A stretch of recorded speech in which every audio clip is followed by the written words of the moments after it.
अस्सलाम वालेकुम स्टूडेंट्स। आज का हमारा टॉपिक है कोटाइल डेविएशंस। ठीक है, कोटाइल, डिसाइल और परसेंटाइल हम आज पढ़ेंगे। अच्छा, आप लोगों ने कल मीडियन किया था। ठीक है, जो मीडियन था वो आपके पास किसी भी चीज़ को 2 पार्ट्स में डिवाइड करने के लिए जो होता है वो मीडियन होता है। ठीक है, कोटाइल आपको जो है वो 4 पार्ट्स में डिवाइड करने के लिए यूज़ होता है। फिर डिसाइल है वो आपके पास किसी भी चीज़ को 10 पार्ट्स में डिवाइड करने के लिए होता है। और परसेंटाइल 100। अब ये 100 पार्ट्स होते हैं, लेकिन इनमें जो आपके पास मैक्सिमम, जैसे क्वार्टाइल है तो आपके पास ये Q3 इसका मैक्सिमम होगा, ये Q4 तक जाएगा ही नहीं।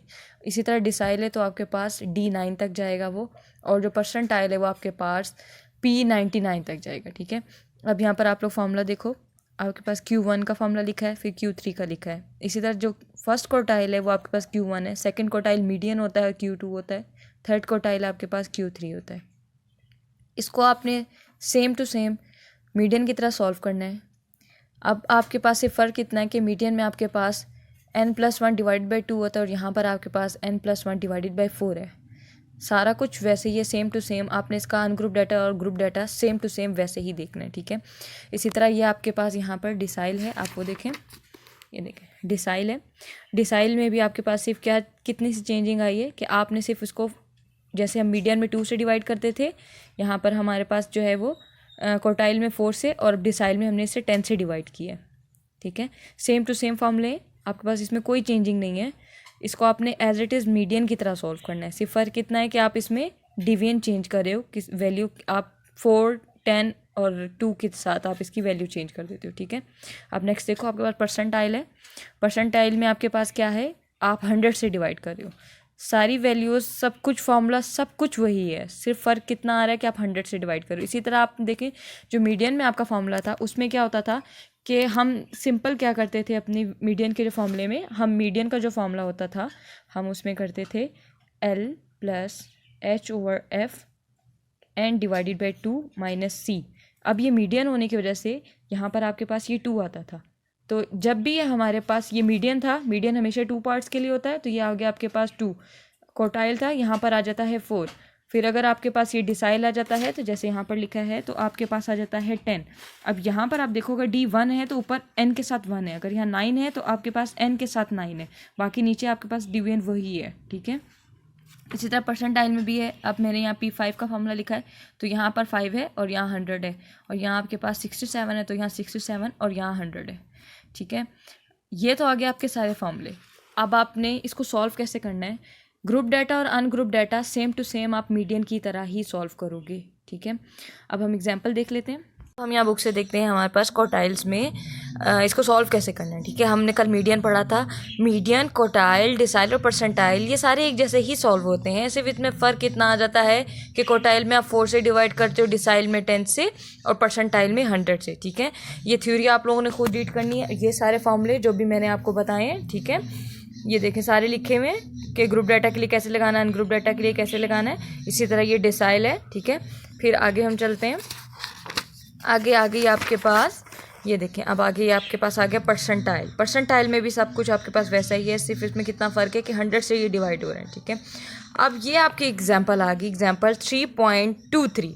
अब देखो, सबसे पहले इसने कहा आपको कि आप लोअर क्वार्टाइल, मीडियन, अपर क्वार्टाइल यानी Q1, Q2 एंड Q3 निकालना है। सबसे पहले मीडियन में जिस तरह आप अरेंज करते थे, आप अपना जो वैल्यू है उसको अरेंज करोगे, फिर देखोगे वो इवन है, ऑड है, उसके अकॉर्डिंग आप इसमें से अपनी वैल्यू निकालोगे। ठीक है, ये सारा आपके पास हुआ। अगर इसमें तो कोई चीज़ नहीं समझ आती तो आप लोग मुझसे पूछ सकते हो। कल मैंने आपको मीडियन बहुत अच्छे से समझाया था, ये बिल्कुल उसी तरह से है। ठीक है, अब फार्मूला सिंपल लगाना है, n+1 डिवाइडेड बाई 4। तो 15 वैल्यूज़ हैं, उसमें +1 क्या है, डिवाइडेड बाई 4, तो आपके पास आया 4th वैल्यू जो अरेंज हुई, जो इसमें 4th वैल्यू वो आपके पास आ गया Q1। ठीक है, इसी तरह आपने नेक्स्ट देखना है, Q3 निकालना है। Q3 में 3 × n+1 डिवाइडेड बाई 4, इसका आंसर आता है 12th वैल्यू। अपनी जो आपकी अरेंज हुई हुई जितनी वैल्यूज़ हैं उनमें देखो 12th वैल्यू कौन सी है, जो 12th वैल्यू है वो आपका Q3 है। ठीक है, इसी तरह नेक्स्ट पार्ट के लिए भी इन्होंने सॉल्व किया हुआ है, उसमें आप देखो डिसाइल भी निकाला हुआ है, परसेंटाइल भी निकाला हुआ है, सेम फार्मूला है, सिर्फ आगे मल्टीपल और डिवीजन जो उसका डिवीजन है ना वो चेंज है। ठीक है, अब मैं इसका आपको जो ग्रुप डाटा है वो बता देती हूँ। देखो यहाँ पर क्लासेस नहीं बनी हुई, लेकिन फिर भी आप कम्यूटेटर फ्रिक्वेंसी निकाल के इसको सॉल्व कर रहे हो। ये आपको मैंने पिछले पार्ट में बताया था, पिछली एग्जांपल की हमने। ठीक है। अब मैं आपको ये आ गया आपका क्वेश्चन, ठीक है। अब देखो यहाँ क्लासेस बनी है, क्लास बाउंड्रीज बनी हुई है। आपके पास इन्होंने डेटा दिया हुआ था, उसमें इन्होंने आपको वो नहीं दिया हुआ था क्लास बाउंड्री, तो आपने क्लास बाउंड्री निकाली। देखो आपके पास x दिया हुआ था 0.2, अब 0.2 से अपर और लोअर क्या था 0.1 और 0.3। अब अगला आपके पास था 0.4। अब रेंज आपने खुद से देखनी होती है कि ये किस में एडजस्ट होता है, क्योंकि अगली को भी आपने उसी डिस्टेंस के बीच में लाई करना पड़ता है। किन दो के बीच की वैल्यू ये हो सकती है, आपने वैसे लेना होता है। जिसने क्लास बाउंड्री बनाई, आगे फ्रीक्वेंसी क्वेश्चन में गिवन थी, क्युमुलेटिव फ्रीक्वेंसी निकाल ली, ठीक है। सबसे पहले आपके क्वेश्चन में इन्होंने मांगा था कि मीडियन निकालने के लिए आपने क्या किया, आपका जो ग्रुप डाटा होता है उसमें आपने सबसे पहले n/2 निकालते हो, n/2 निकाला।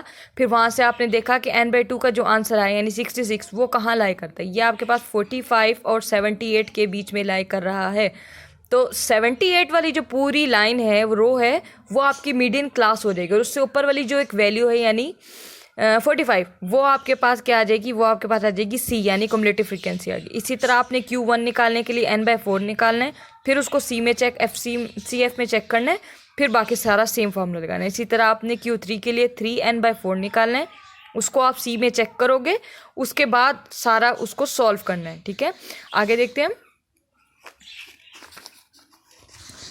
आगे मॉड आर्ट है, ये हम कल पढ़ेंगे, ठीक है। अब आपने इसकी जो एक्सरसाइज है वो कैसे करनी है। एक्सरसाइज में जितने मीडियन के, क्वार्टाइल के और डिसाइल के और परसेंटाइल के क्वेश्चन हैं आप लोगों ने वो अटेम्प्ट करने हैं। फिर भी मैं आप लोगों को मार्क करवा दूंगी, ठीक है। मैं आपको ये व्हाट्सएप पे बता देती हूँ कि कौन कौन सा क्वेश्चन करना है, ठीक है।